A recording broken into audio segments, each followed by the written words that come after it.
Eskwela mo? Ha? Eskwela mo? Harapit niyo eskwelahan. Layo pa. Ang mana mo parte?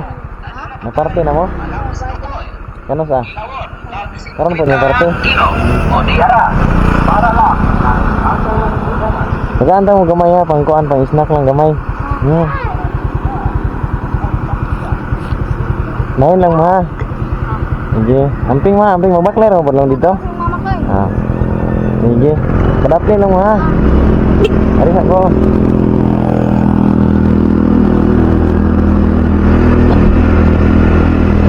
So guys, no. Lami guys sa feelings ng makashare dito to sa mga bata. Kay dari ang mga bata na dito layo kay lang iskilahan. Aming kamot sila nga sa eskwela gapon. Rason ana ron makahuas sa kalisod ug makahuman poon. So karon kay mga amigo wala pa man isa kung kaya. Ginaghay lang sa kuan ako share. Ang kuan lang snack lang ko sa. So kalayo kay lang eskwelahan okay pagita na to diri ako ang gate 85 14,205. So ako lang taon kung pila ka kilometro ang eskwelahan ato mga bataa.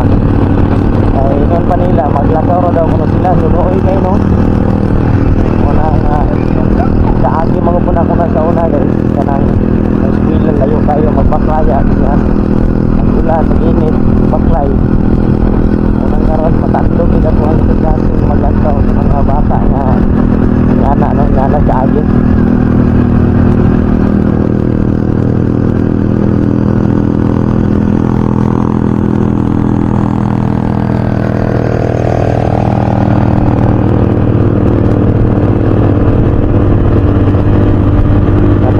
Dibinta perla, dibinta perla, sakop na siya sa Pulangkol, suara na.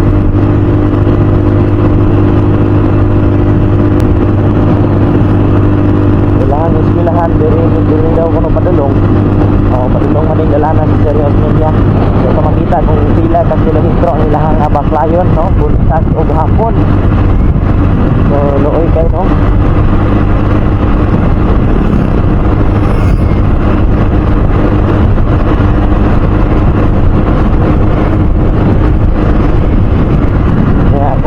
Nagparte pag nila karon okay ra gyapon okay nakaagita nakahatag na gamay so diri day batik side sa Pilinara within Taperla Elementary School